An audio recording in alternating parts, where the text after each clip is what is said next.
Want to organically grow your audience? Avoid these 6 common mistakes when writing your Twitter bio.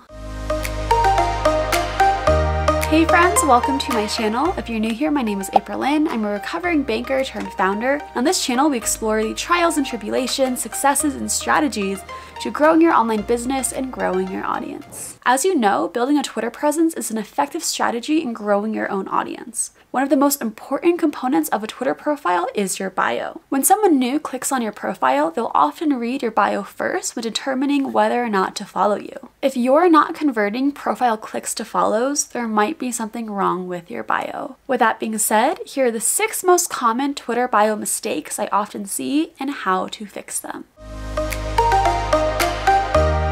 Mistake 1. Resume bio. This is by far the most common mistake I see on Twitter bios.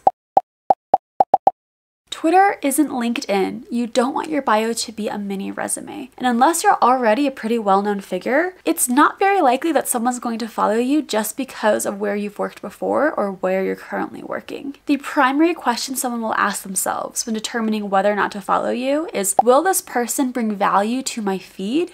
Or will they clutter it? Sharing your professional history does very little to show your followers how exactly you could provide value to them. Mistake 2. Interest listing. If people aren't using their bios as mini resumes, they're probably using it to list out various topics they're interested in. Time for some tough love. Unless you're already well known, people don't care about you. They care about themselves. They don't care if you're interested in nature or in reading. They care about what value they can get from following you. As a result, your bio shouldn't focus on you or your interests. It should focus on what value you can provide to your followers. Mistake 3. Hashtags. Some people think that including a lot of hashtags in their Twitter bio optimizes their account for searchability. But in reality, most of your profile clicks will come from someone either seeing a tweet of yours and clicking on your profile or seeing your username and clicking on your profile from there, not from search. Hashtags will not help your account get more followers. Instead, they'll usually just serve as a distraction to deter people from following you. At this point, our minds are conditioned to not read over hashtags when they're put in succession.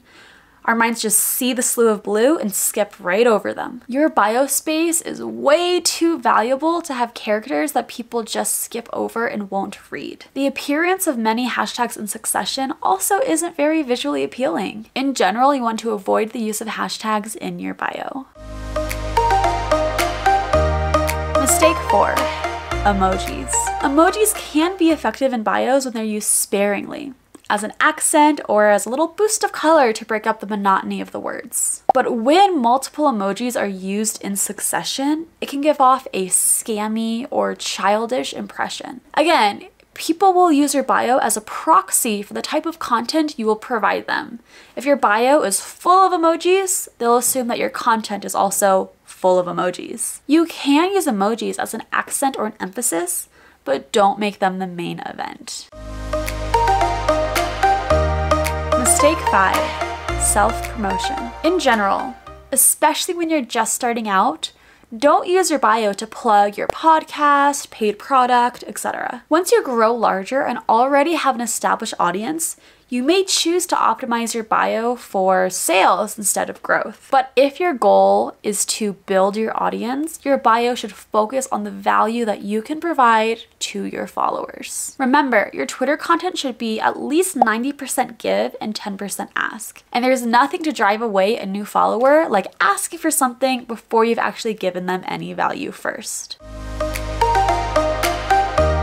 Mistake 6. Filler phrases. Some people see phrases such as "views are my own" or "retweets are not endorsements" on other people's bios, and they assume that they should include these phrases in their own bios. Don't do it. Filler phrases like this adds nothing to your bio. They just take up valuable character space that could otherwise be used to optimize your profile click to follower ratio. Now that we've examined some common Twitter bio mistakes, let's look at some bios that are doing things right. Good Twitter bios are bios that focus on the value that you can provide to your followers. In this example, the bio is upfront in what the person tweets about. There's a little humor here too, which is also great for bios. Expectations are immediately set, allowing the profile viewer to make a better decision on whether or not to follow. There's a little credibility at the end as well. In this example, expectations are also set immediately about who this person is and what they're doing. The emojis are for accent, not excessive. The humor is great. The profile viewer can clearly understand what sort of tweets they will see if they choose to follow. In this example, the value proposition is clear and upfront. A profile viewer immediately understands what sort of content they can expect and what they can expect to learn if they choose to follow this person. Overall, the 160 characters of your Twitter bio play a massive role in converting profile clicks to followers. Feel free to add credibility, humor, and personality, but don't make your bio about you. Focus on the sort of value that someone can expect if they choose to follow you. I hope you found these Twitter bio tips helpful. If you like this video and would like more content focused on developing your Twitter presence, I would really appreciate a thumbs up and subscribe. Truly, both of those mean a lot. Thank you so much for watching, and I'll see you later. You can use emojis. You want to avoid the use of excessive